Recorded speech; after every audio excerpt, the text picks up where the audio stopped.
Welcome to our first off-season, but not real off-season episode of Fin Out of Water, man. We should call this the loser circle, man, because everybody that you see here is a fan of a ultimately losing team. What is up, y'all boys? Man. What is up, y'all boys, man? How y'all doing, man? What is going on, bro? man? All right, man. So you obviously, if you are somebody who watches the show at a bunch of times, you obviously know that you got Rod Man and myself. But we do have a special guest in the building, the homie Ashton Atown24. Go ahead and give a round of applause. That's what I'm talking about. I ain't like the loser. Ashton, man, what is up, man? Long time. It's been a while. We have not connected on this level ever. Nope. But we do have a shared passion, and that shared passion is called the NFL, man. And I want to say, Ashton, I'm not saying this to talk shit. I said this on the pre-show, but you are the only black person I know that is a Minnesota Vikings fan in Florida. I don't think I've seen a lot of fans. You are absolutely a one of one. So how the hell did you become a Vikings fan? Go ahead and give us that story, sir. So the story goes, playing Madden 96 on Sega, 32-bit, I believe it was. And for some odd reason, I used to play as the Dallas Cowboys because it was just the best team, right? I was going through, y'all remember the codes, ABAC, ABB. They did the like the throwback teams and all that. I randomly did one. Minnesota popped up, and I've just been playing with them since. So since 96, I've been a Minnesota fan. And so you telling me you have been a Minnesota Vikings fan before Randy Moss was even on the team? Before Randy Moss, yeah. And that's all my football. That's why I started watching football, because my actual first game was the Super Bowl with Pittsburgh and Dallas. That was my first football game that I actually watched. Yeah, 1996, Yeah, so I was just like, all right, cool. But then when I started playing Madden and getting into the Madden games, and I even had Joe Montana Sports Talk Football for Sega as well. So you showing that's throwback. That's throwback. You showing your age, man. That's throwback. You showing your age, my boy. You definitely showing your age. That is throwback.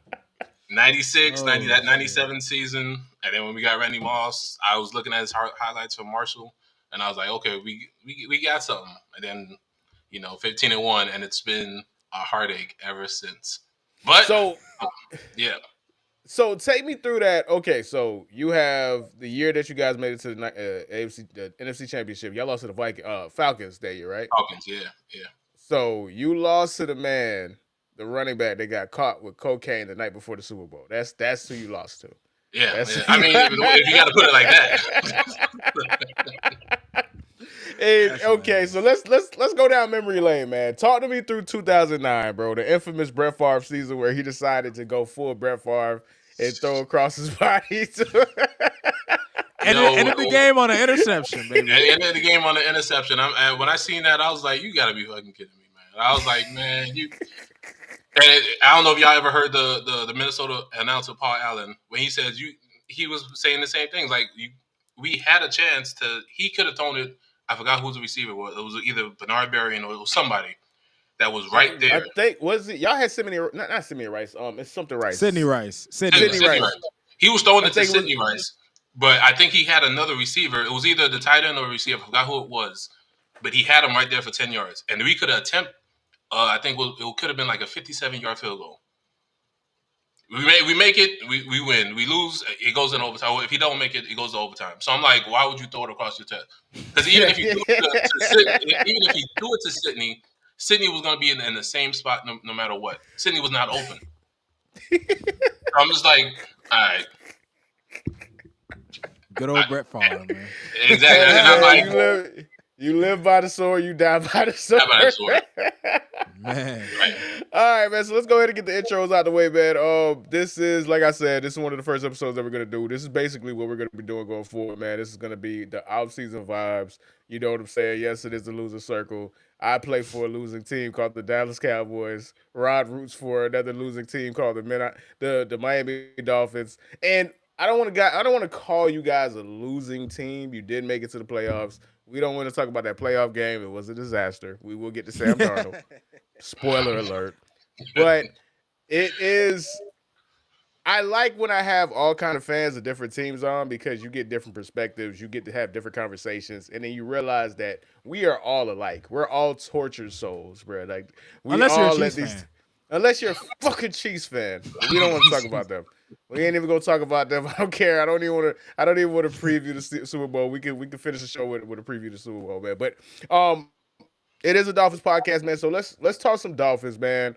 Rod, I know you have been dying to get at this particular conversation, and this is a two-part conversation. There's the Tyreek side, and then there's the offseason side, right? So we'll start with the Tyreek side because we've been meaning to get to this, and we just had so much football to actually address that we never really got to touch on it the way we have, bro. So Rod, what's up with your boy, man? What's up with your boy Tyreek, man? What's up with your boy Tyreek, man? Man, Herbie. Tyreek has just been drama ever since the end of the season, Herbie. Look, I was looking up, and I only found this out because I saw like the clip on ESPN, so I decided to look up the article, right? Tyreek is steady now in the news. Before he was in the news for a 2,000-yard season, back-to-back years. Now he's in the news for wide receiver diva drama, right? So now, Herbie, after the way the season ended, this man goes when he's talking to some of the, he goes, "What y'all heard at the end of the season was frustration. I've been winning my whole life, bruh. Y'all don't understand. I bust my ass every day. I deserve some kind of opinion." And then he goes on to say, "Y'all just want me to say, oh, we'll get him next year? Now, fuck that. We've got to come back. We got to put some pressure on some motherfuckers. Y'all got to fix this shit. Come on. Add some motherfucking dogs in this bitch. I compete. I love to compete, bruh. Man, fuck you. Herbie, let me tell you something. Let me tell y'all boys something, man. Tyreek Hill, out of anybody in football that you can think of in the past 3 or 4 years, there is nobody that has a bigger egg on their face than Tyreek Hill. This man, now, I'll dial it back a bit because there's some good things that came of it, right? He wanted to get the bag. You can never fault somebody for wanting to get the money. I got you. But in terms of a football legacy, look, as a Dolphin fan, I was happy as hell when we got Tyreek Hill. You know, when you have a receiver that caliber, that'll make every fan wants a receiver like that. As Ashton does, he has a Justin Jefferson. You actually have pretty damn good receiving core overall in Minnesota. But Herbie, when we got Tyreek Hill, niggas was excited. But objectively speaking, Herbie, Tyreek, what the fuck did you think was gonna happen, bro? Like, you came to Miami, bro. Like, you came to a team that has mediocrity as its stench, Herbie. So what was he like at the end of the day? You wanted to get paid. I got you. You get paid, but don't complain. You quit at the end of the season, Herbie. Waddle is caught on film asking, "Yo, Reek, you done?"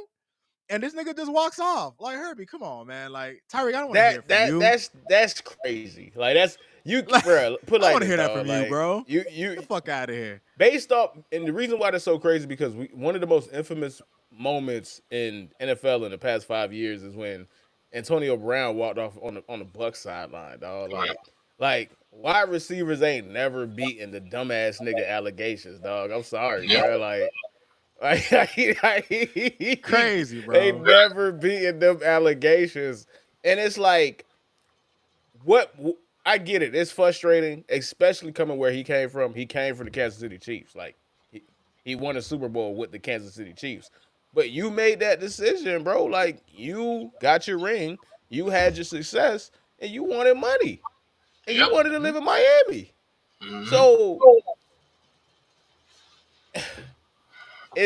bro, this is the NFL. Marriages, divorces happen all the time. We see it, right? Like, that's just the name. AJ Brown is in the Super Bowl, and he has to pretend that he likes his quarterback, bro. That's just what it is, dog. Like that's what it is. They just never happy.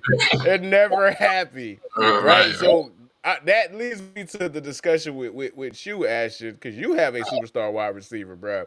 Do you and you live this? You live this with Chris Carter. You live this most famously with Randy Moss, and now you potentially could live this with Justin Jefferson. Do you get the vibes that Justin Jefferson this might happen with y'all?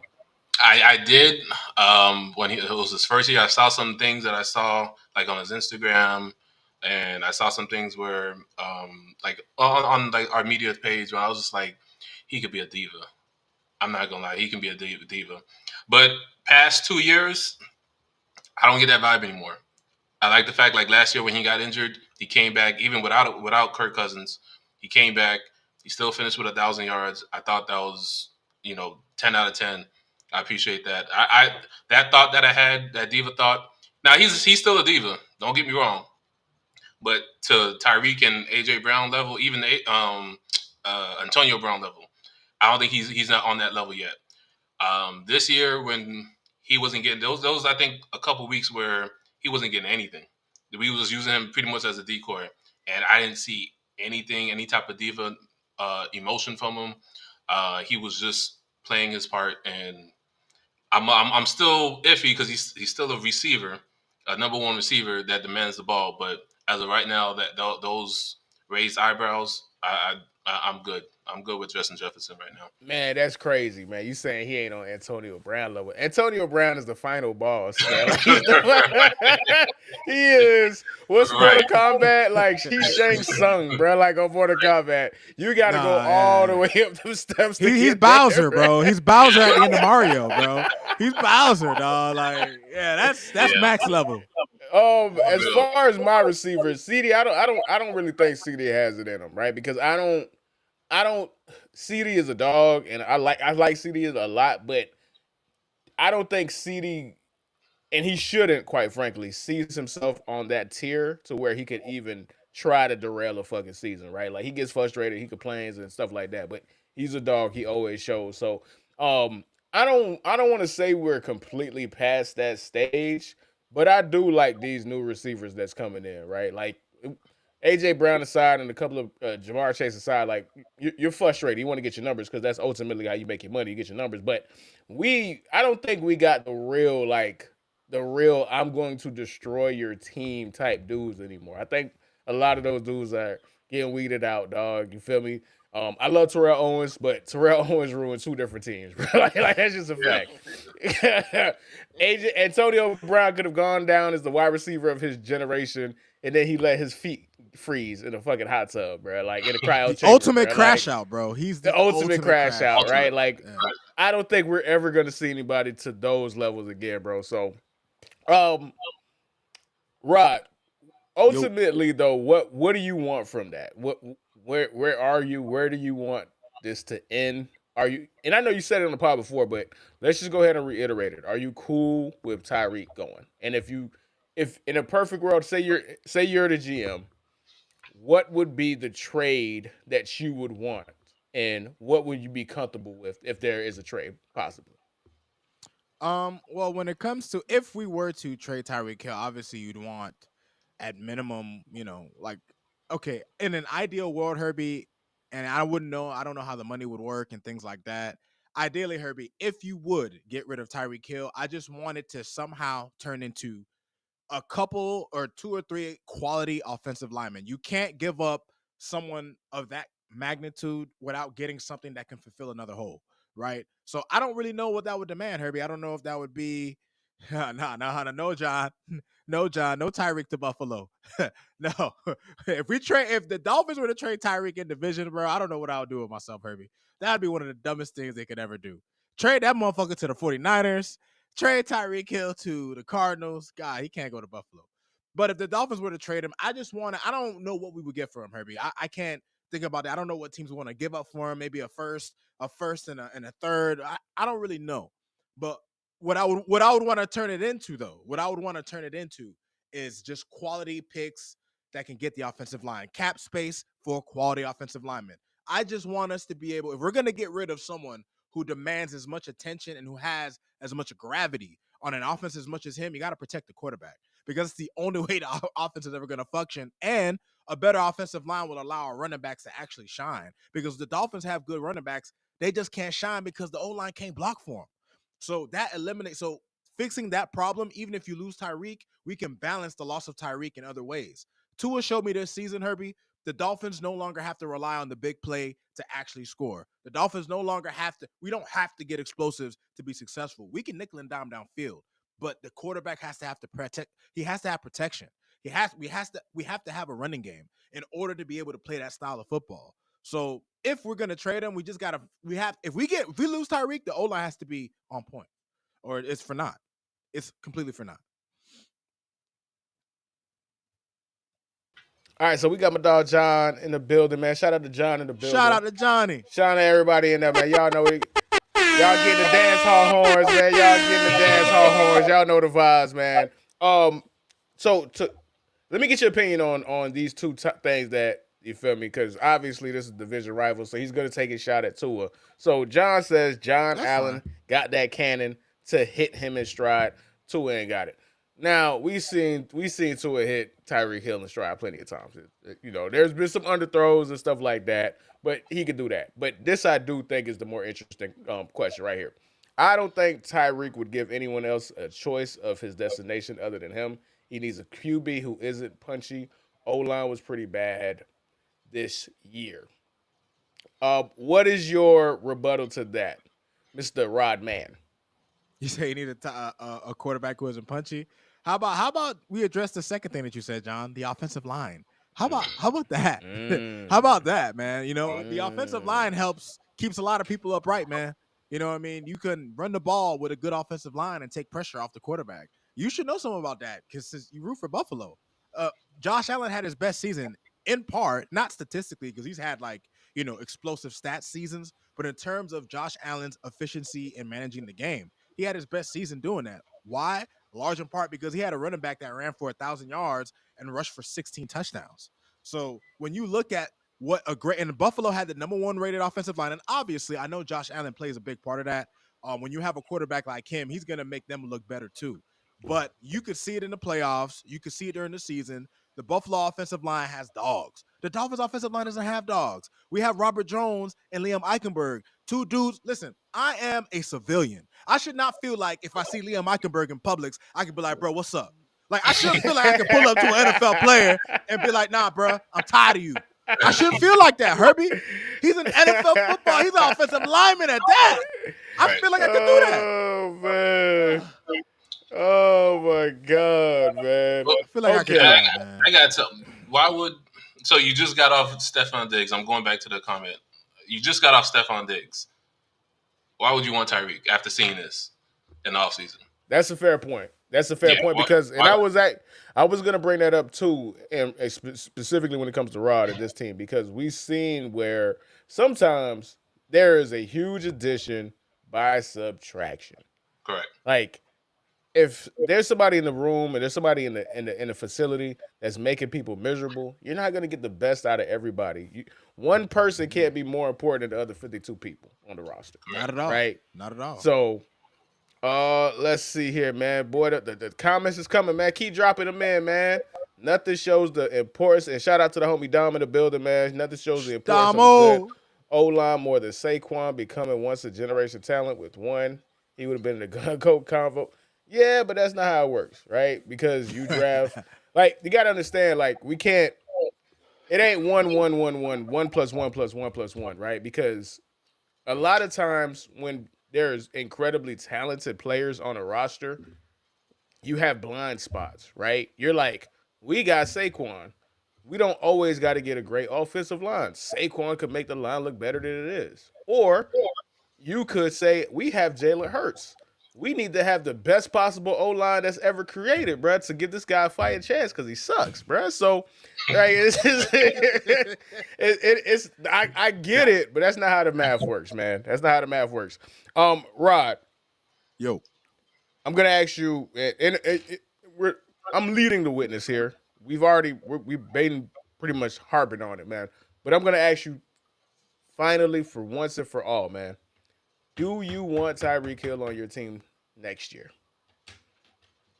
Do I want him on my team next year? Do you want him? This is about what Rod Man wants the fan. What does the fan want? Of course I want him on my team, Herbie. Oh, you did all that shit? Oh, come on. Of course. Herbie, no. Listen, I can have an opinion and not be stupid.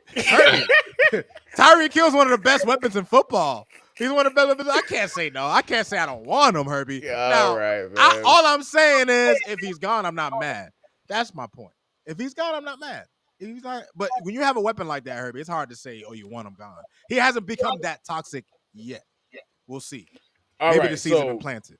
Let's go ahead. Go ahead. Ashley. So yeah, I was thinking about something.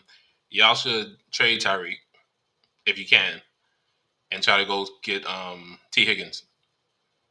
I feel like you guys need a big play receiver, and not speedy. You guys need like a big play receiver, and I know T. Higgins is going to be.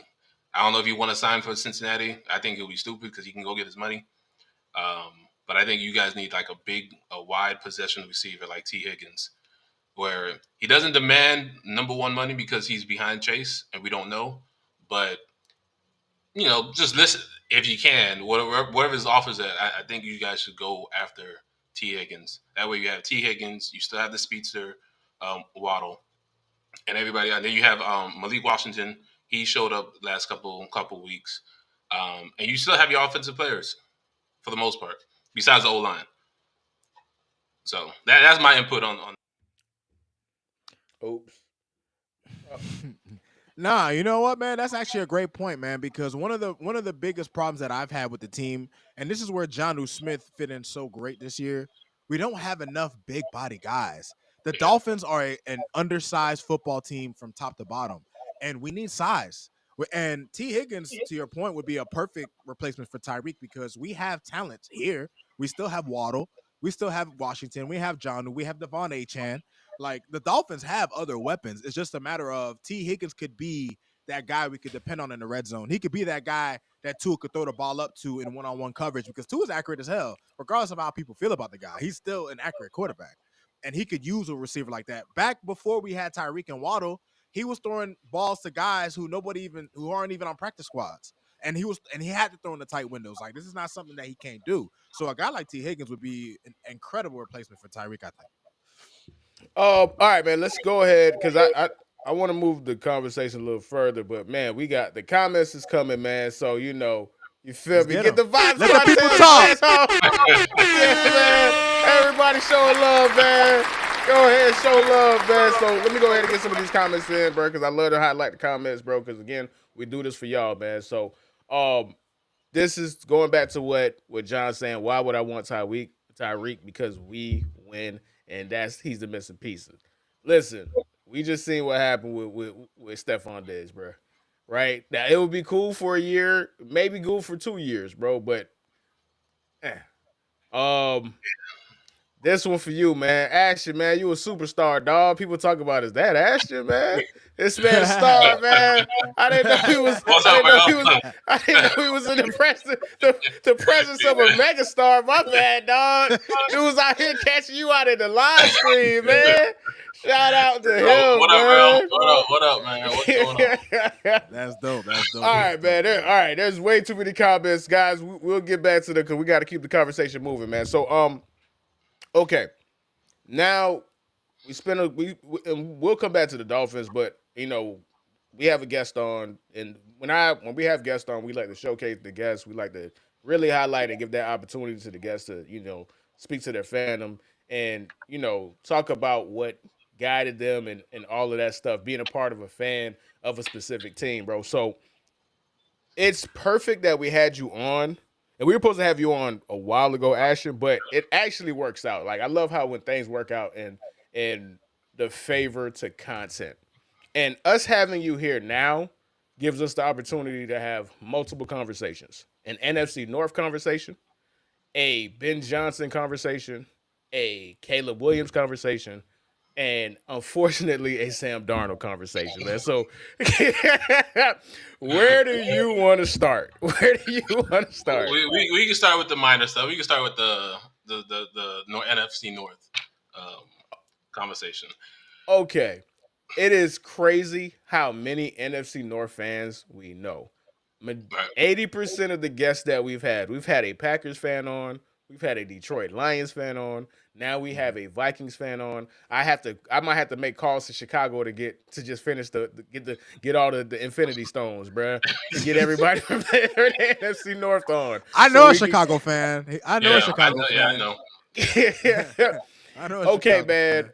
How do you feel about the division? How do you feel about the strength of the division? And going into next year, who are you most, I'm not going to say afraid of, but who do you see as your biggest rival or in the way of you guys ultimately getting to the goal of winning that division title?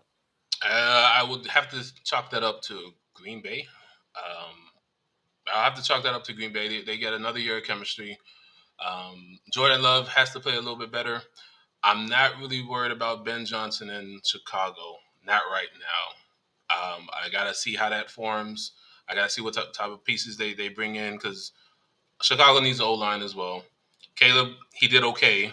I think, would y'all say he borderline for his expectations or did he go above and beyond? I'm not really sure. Rod, you get yours off because I'm going to be long-winded. So go ahead, Rod. I'll let you speak first. When it comes to Caleb Williams, I would say that for me, I guess the simplest way to put it, he played like a rookie. Like he just played like a rookie. Like I was expecting him to be a bit better given the perception of the situation he was going into. But I mean, and he still had DJ Moore all year. Chicago's defense prior to Eberflus, I mean, they were pretty good. I feel like a good amount of the games. They kept them in a lot of games. It was just the offense was completely and utterly dysfunctional, and that's not all on Caleb.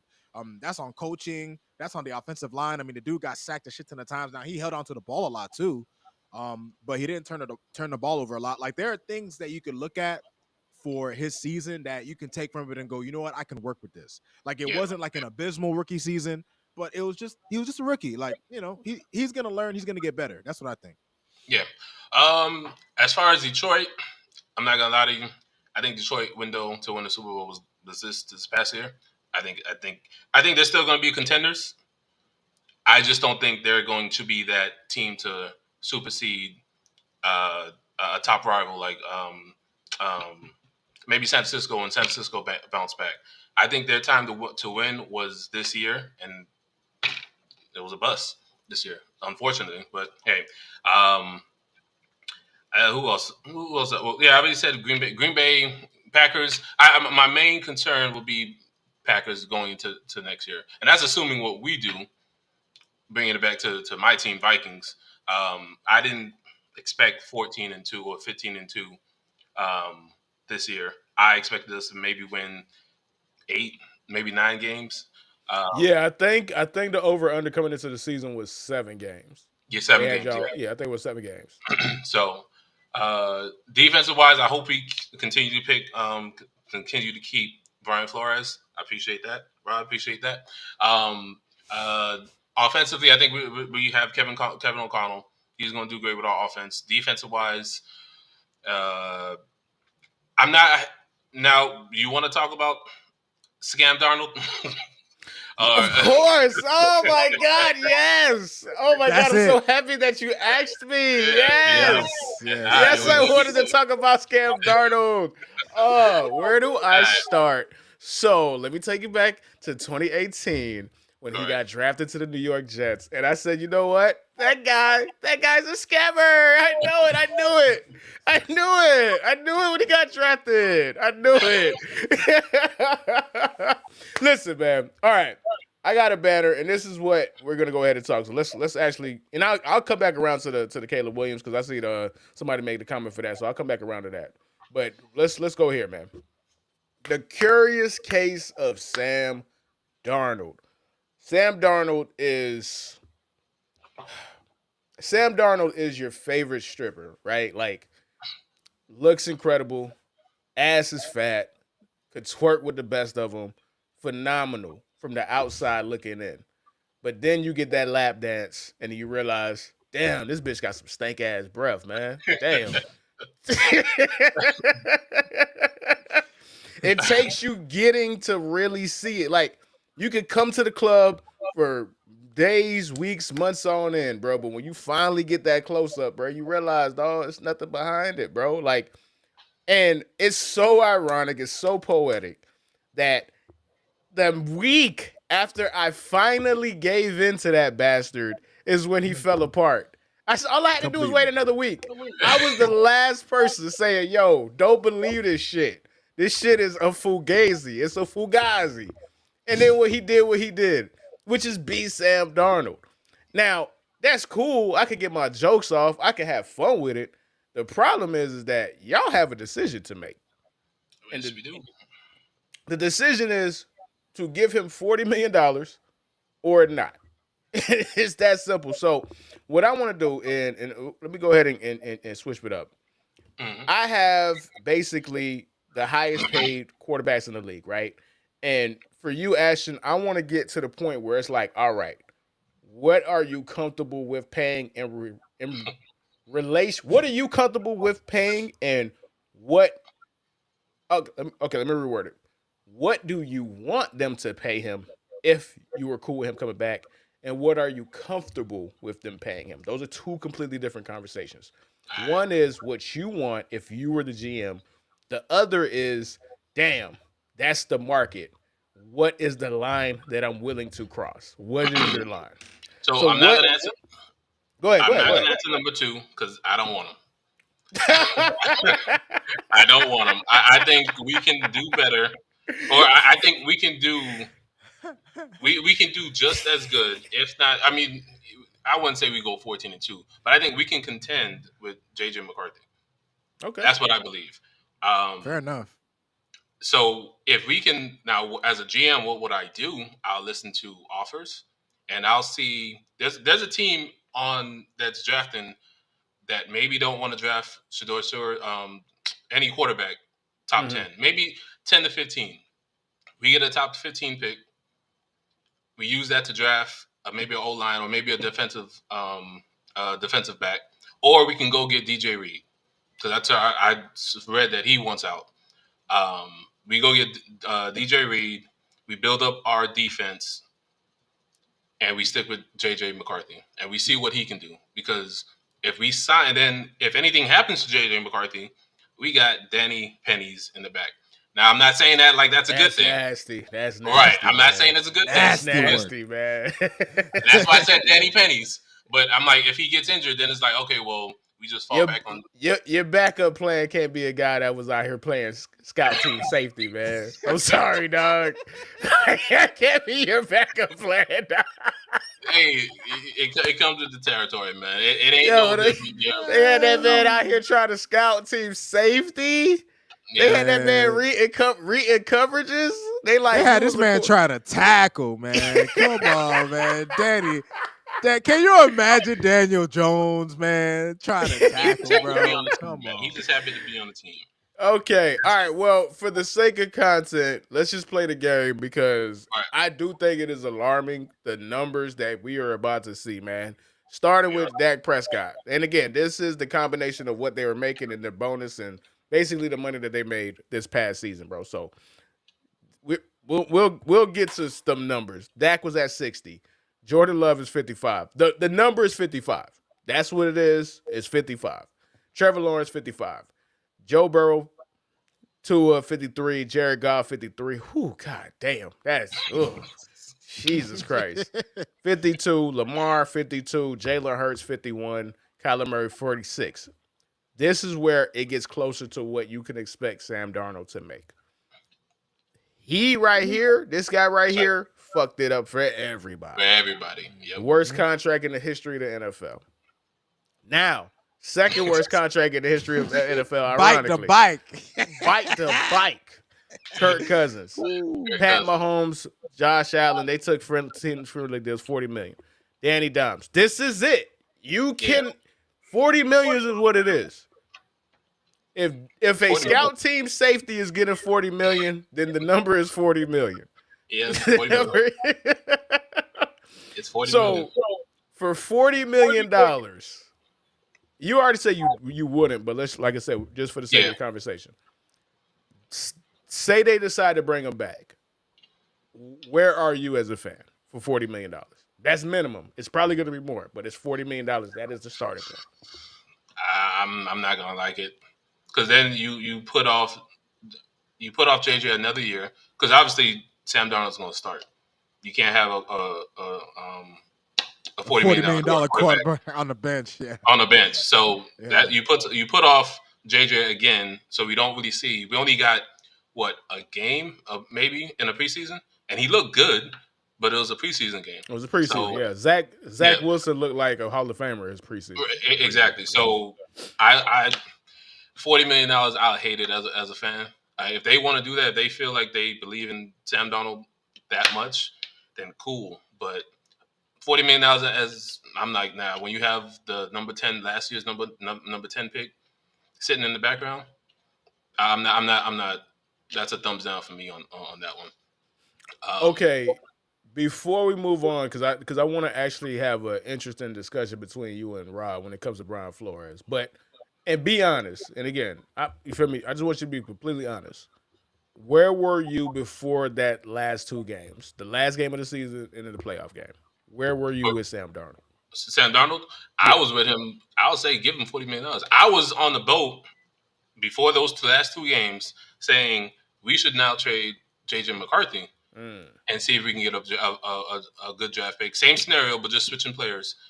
Trade J.J. McCarthy because I'm like, okay, he proven that he can do it. As long as he has a team around him, he proven that he can do it.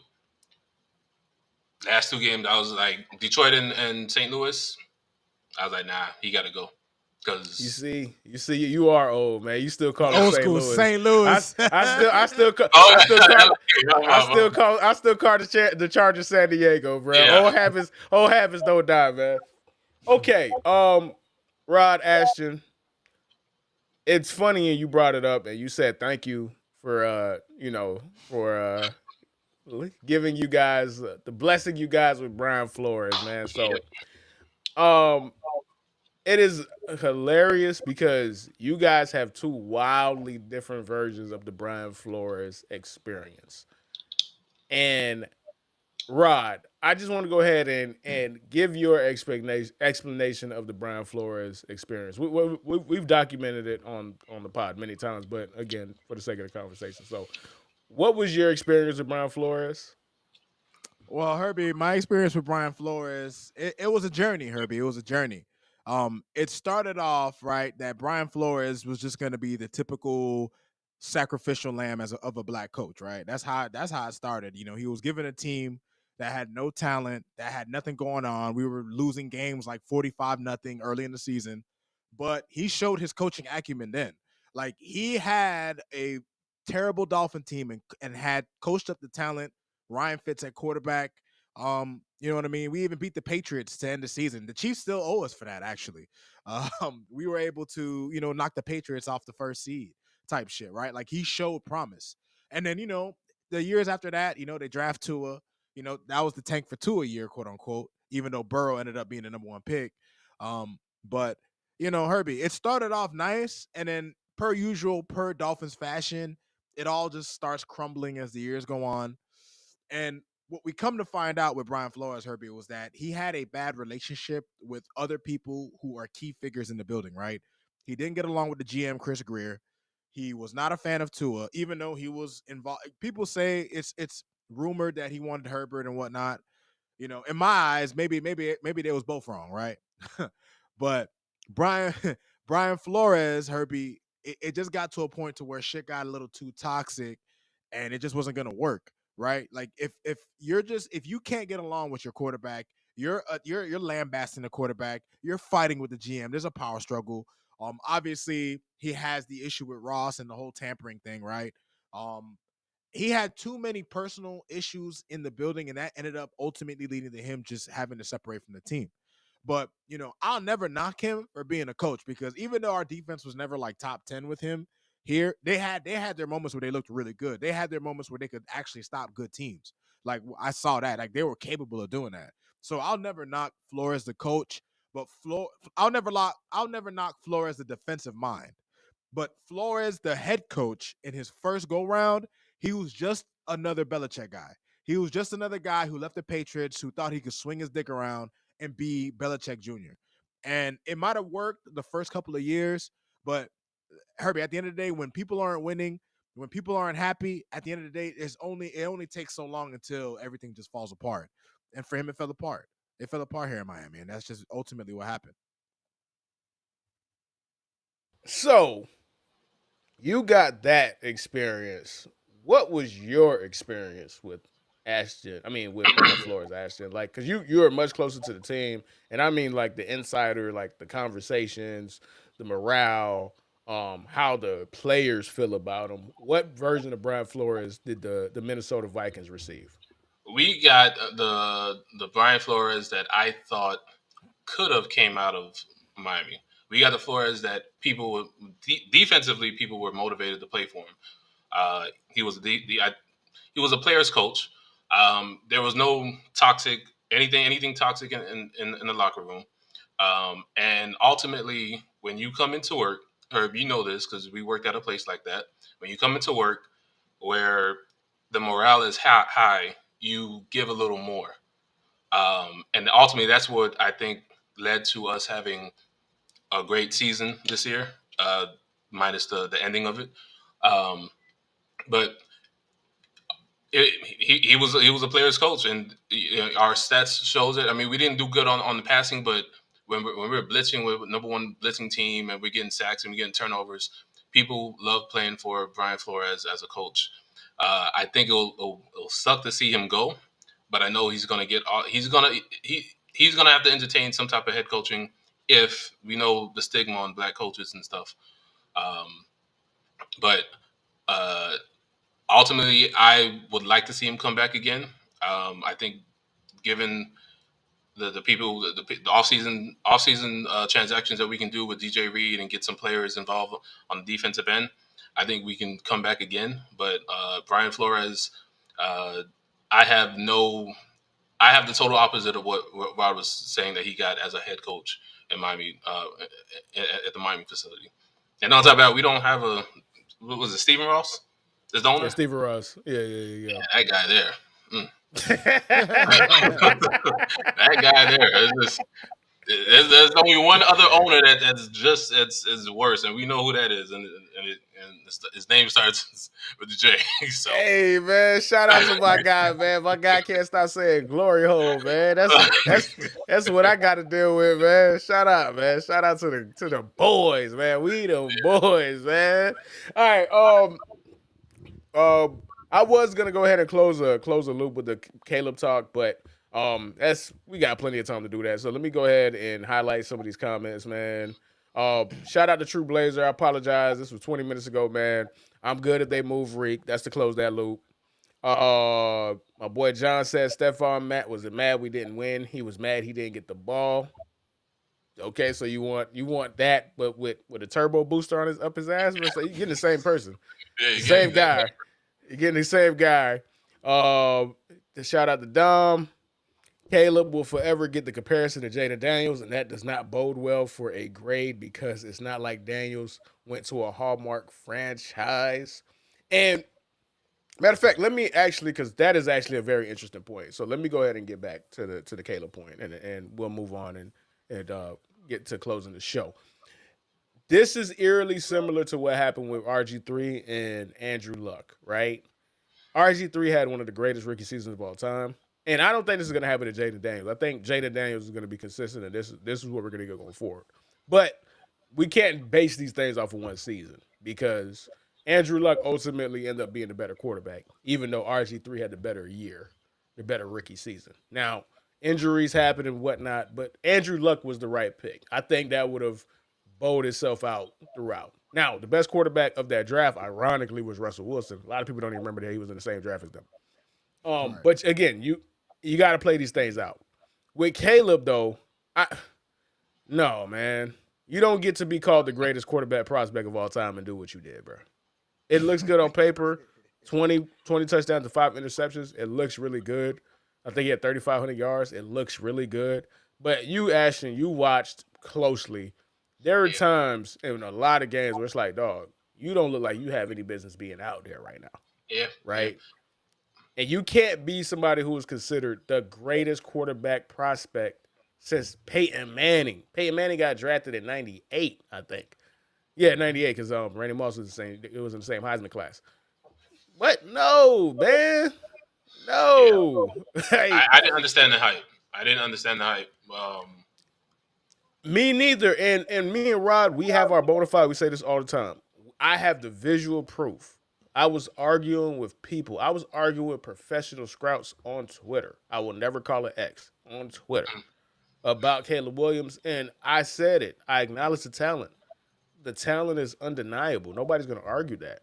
But there were too many times I personally saw on film at USC where there's somebody in his face and he doesn't throw the ball to them. Yeah.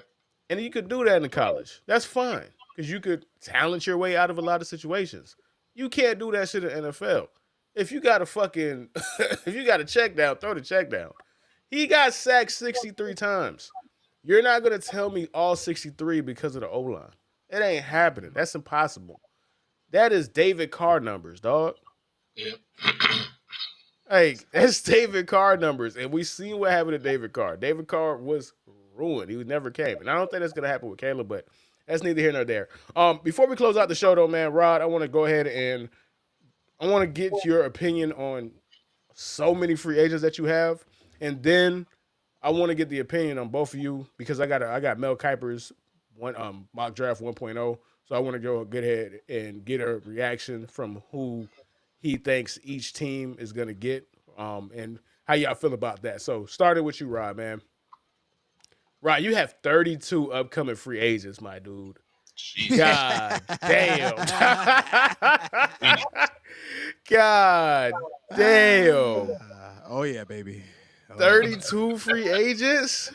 Yeah. Hold on, let me see which one is so we can actually see the thing. There we go. That gives you the best name.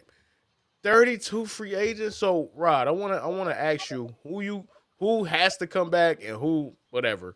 You feel me? Tyler Huntley, man. I'm not even gonna ask you. That was disrespectful. My bad. We ain't got it. No, wait. But here's the thing, though, Herbie.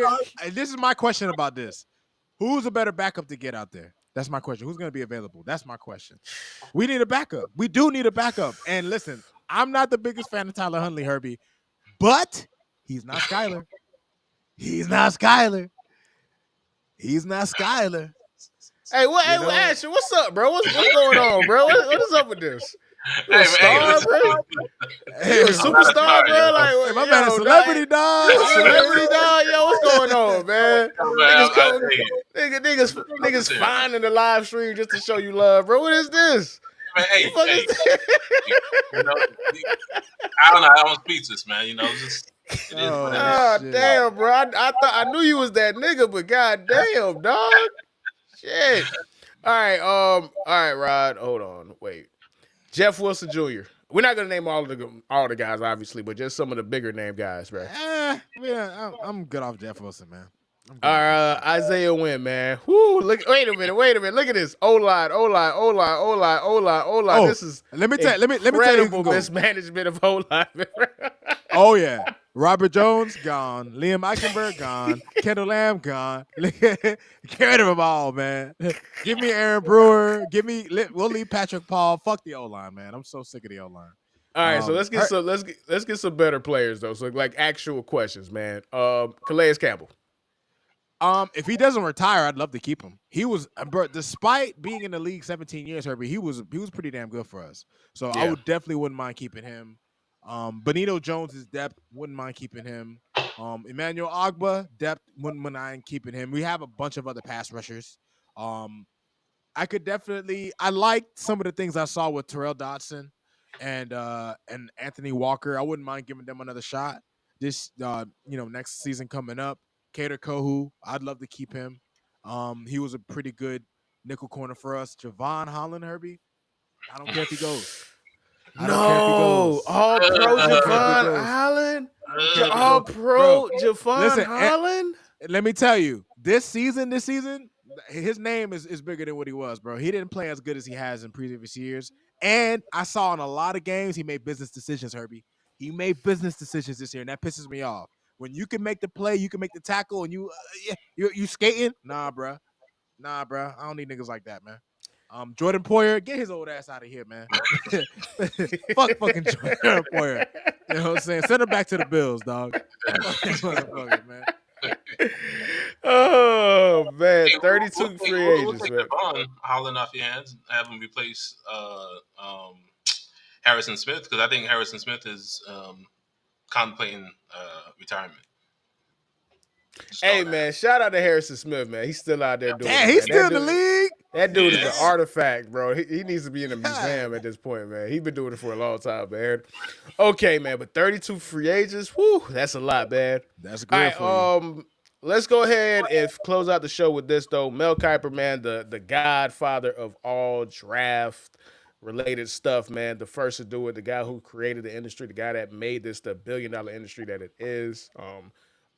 So when he does his mock drafts, that's the one that you want to look for. Even though I think there's a lot of better people at this now, but he's the guy, he's the number one. So we're gonna go always look towards what he has to say first and foremost. So I want to go ahead and talk about the two preeminent quarterbacks, Cam Ward and Shadeur Sanders, where he has Travis Hunter going, and we could have conversations about that, and then we'll talk about y'all teams, man. So at the gate, he has Cam Ward be the number one overall pick going to the Tennessee Titans, man. How do y'all feel about that? I can see that. I figure it's going to be. I mean, the two popular. I'll be honest, Herbie. I'm not really a big fan of none of the quarterbacks in this draft. So to me, even though personally, and I haven't had a chance to kind of watch the film yet, you know what I'm saying, because we've been keeping up with NFL, but between Cam Ward and Shadeur, Herbie, I don't think you could go wrong between, because they seem to me, as far as I know, based on what I've seen. I haven't watched some of the other guys. I haven't watched much of the other guys, but those are the two quarterbacks I've seen the most of. And at the end of the day, that's a fine pick. The teams are going to need. Listen, I don't blame the Titans if they pick Cam Ward, Herbie, because Will Levis is not it, man. Will Levis is not it. He's Hey not it. man, that when he threw that pick and he did this, dog, like I'm just like, yo, that man's so unserious, bro. He's so unserious, bro. I don't know how he got a Mayo sponsorship. I have no idea. You know how, but we don't got to say that, man. We ain't trying to get canceled, man. All right. Cleveland Brown getting Travis Hunter, wide receiver, cornerback out of Colorado, man. That'd be crazy. Don't send that poor boy to Cleveland, man. No, we ain't got to do that, man. We ain't got to do that, man. I'm not a fan of that either. We ain't got to do that. And New York Giants, I guess he has them making a trade. Shadeur Sanders, man. Ashley, how you feel about Shadeur as a prospect? I'm not a fan. Like Rod said, I'm not a fan of the quarterbacks this year. But Okay. Shadeur in New York, with Malik Neighbors, I'm not a fan of that pick. I see why they'll do it. I just think they can do a lot better. At least they need to protect him, and if they can't protect him, he's gonna be another Danny Dimes down the line. Unfortunately, that can run, but that has speed and stuff like that. So I'm okay with the pick, but I think they can do a lot better. I think they should just hold off because they're not a Shadeur Sanders away from winning the division, because that's where you got to start it off first. They need a couple of picks. They definitely need a couple picks, and I love it. I love it. Go ahead, draft them. Be ass. Keep being ass, man. Ooh, I love it, dog. And that's it. No, go ahead. Sorry to cut you off. I was going to say, if anything, they should look to get Adub Carter and start on the defensive end, and then maybe work their way. Maybe go get a backup quarterback and just coast, and then just build up from the ground up again. Because, like I said, there are a couple, them and the Cleveland Browns. They're a couple pieces away. They're just not a quarterback away or a star player away from being relevant again. So I think they just need to start all over, start from the ground up, and call it a day. But go ahead. Yeah, the point I was gonna make, I think, and this is the byproduct of the rookie pay, the rookie cap, or pay scale or whatever it's called. This is a byproduct because you are so incentivized to take a quarterback when you have the opportunity to take a quarterback that you don't do what you're supposed to do, which is build the team and then insert a quarterback into it. Think about this. The best teams that have the best quarterbacks were already good teams. The Chiefs were already a good team. They went to the playoffs the year before they drafted Patrick Mahomes. Same for the Ravens. Same for the Buffalo Bills, right? Sam Darnold went to the Jets. The Jets have been a dumpster fire for as long as I've been alive. Danny Dimes, I don't think he was going to be a good quarterback anyway, but he went to a bad Giants team with a bad offensive line. Jared Goff got traded to a team that just kept drafting offensive linemen because they were never in position to actually draft a quarterback. If they had the opportunity, and I'm talking about the Lions, to draft a Caleb Williams versus drafting a Penei Sewell, they would have drafted the Caleb Williams, and they wouldn't have got Penei Sewell, and they wouldn't have built the infrastructure. So it's always you're always chasing your own tail because you know that it is incentivized to get a quarterback because you get that 5th year option. So you have them for a guaranteed 5 years at a very, very reasonable price. But if you are going to draft a quarterback to a bad system, then you're just going to ruin the quarterback. And now you got to draft the quarterback again because you never are looking to build the system. So it's just a lot of whack-a-mole, bro. Go ahead. No, just to add to your point, Herbie, I think organizations do not get enough flack for ruining talent, right? Because there are probably a bunch of quarterbacks that went to bad situations. And look, not everybody's going to be Jaden Daniels. Like, he's clearly a special player. We're already, me and Herbie at least, we're already talking about him being top 5, and this is his rookie season just based on what we've seen him do, his production. But Herbie, there's a lot of these organizations, Herbie, that get these quarterbacks, and these guys could have went to other teams and flourished. They could have been better. We don't know. And I don't think these organizations get enough flack for that, man. They really don't. Yeah, they don't because they never have to speak for themselves. They're never held accountable because they're not the ones in front of the microphone, right? Like, if you looked at if we had a lineup of all 32 NFL GMs, fuck it, all 32 owners, you couldn't pick them out. The only person that you could pick out would be Robert Kraft and Jerry Jones. Yep. You feel me? I know what a lot of the owners look like because I'm just a nut for this shit and I'm a junkie. And then again, I could be wrong because so many of these guys have died who I'm familiar with. They've passed it on to their kids. If I don't know what the fuck Art Rooney Jr. looks like, bruh, that dude could punch me in the mouth. I'd be like, yo, who the fuck just punched me in the mouth? I wouldn't know it's a fucking billionaire that owns the Steelers. You know what I'm saying? Yeah. So, and they do that by design. It's all a part of the process. They want you to not know who they are because it's easier to point the finger at the person that has the least control over their own destiny, bruh. Yeah. So I can't tell you what the GM of the Buccaneers looks like. I can't tell you what the GM of the Giants. I take that back. I know what the GM of the Giants look like because of Hard Knocks. Had it not been for Hard Knocks, I wouldn't be able to pick that. He could be on my lap, and I'd be like, "Who the fuck is this guy? Who is you? Who are you? Where you come from?" You know what I'm saying? Like, so it is fucked up, and I'm not gonna say we're not complacent because I love kicking a nigga's back end that I don't like, aka Sam Darnold, and I will continue to kick his back end. You know what I'm saying? But it is not fair that they get to get crucified for the sins of the people that have more control of the situation than they do. Correct. All right. Let's go ahead and skip straight to where they have you drafted, man. Rod, man. Malachi Starks. I don't think, because we haven't got to the draft spot yet, so we can't speak to the player themselves, but we can speak to the position. So he has you guys taking a safety. And you already said that you don't think Javon Holland is coming back, so I think that's part of the reason why. How do you feel about that, sir? While I don't think that would be a bad pick, man, we got a O-line, man. O-line. I think if there's someone, listen, Herbie, when it comes to the draft, I'm a big believer in best player available. I don't think it's always about drafting for need. Right. And safety may be a need, Herbie, but would he be the best player available? That's the question I would have to ask. But I would hope that there would be an offensive lineman comparable to that area because we really got to focus on that.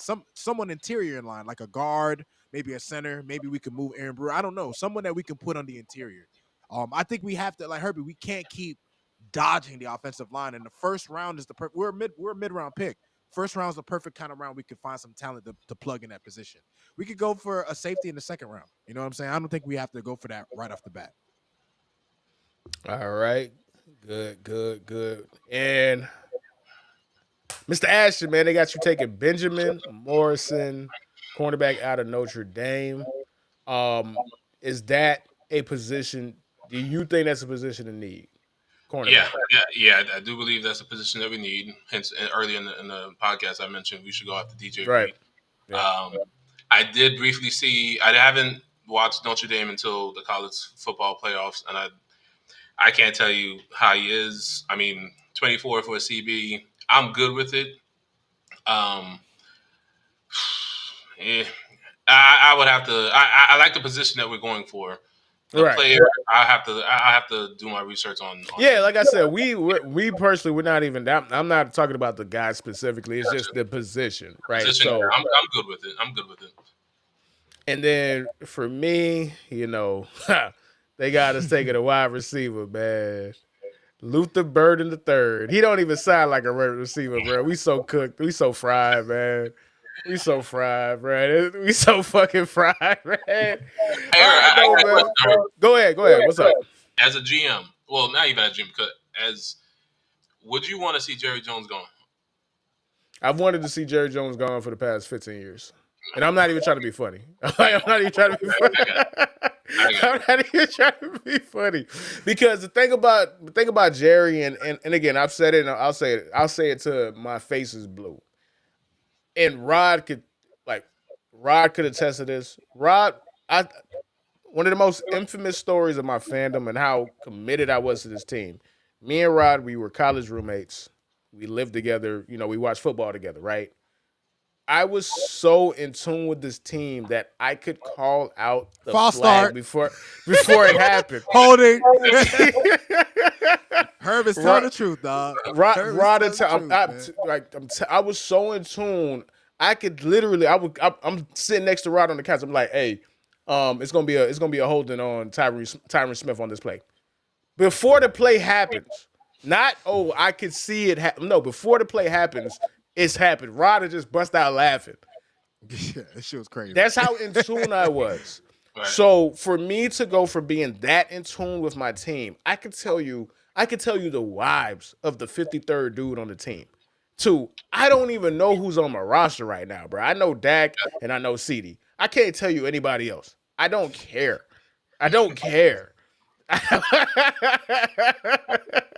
I legitimately do not give a single F. And the reason why is because the older I got and the more aware of Jerry I became, the more obvious it became to me, I can't be invested in something where the dude cares about making money versus caring about winning a championship. So, like when he signed Mike McCarthy, that was it. That's when it really hit me. I'm like, oh, he's unserious as hell. Yeah. Like you don't go from Jason Garrett to Mike McCarthy and say that you're serious about winning an NFL championship. Yep. And it's like, so he doesn't want to die, man. I don't know what elixir of life he has. He's not gonna go away. Brian Schottenheimer, Herbie. That's all we got to say. Brian Schottenheimer. He hired Brian Schottenheimer and cried. And he won't even let this man have his own press conference, bruh. He has to be there. That's insane. He has to be the puppet master, bro. He has to. Yeah, he has to be the pedal. He wouldn't even let Brian speak for himself. That's crazy. Brian spoke when somebody said this question is specifically for Brian. That's the only time he got to speak. I watched the press conference because I just had to laugh at it. He has the secret elixir of life. He's gonna live longer than me.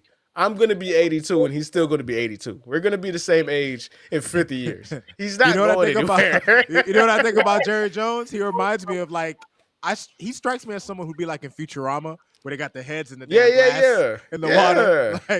He'll just live on forever, bro. He's living on forever. He's living off. Even when he's dead, he's gonna be alive, bro. He's not going anywhere, bro. So yeah, I've wanted him to go for a long time, and even if he did go, the influence that he has is so magnified. His Yeah. son is the GM. His Yep. daughter is the CEO.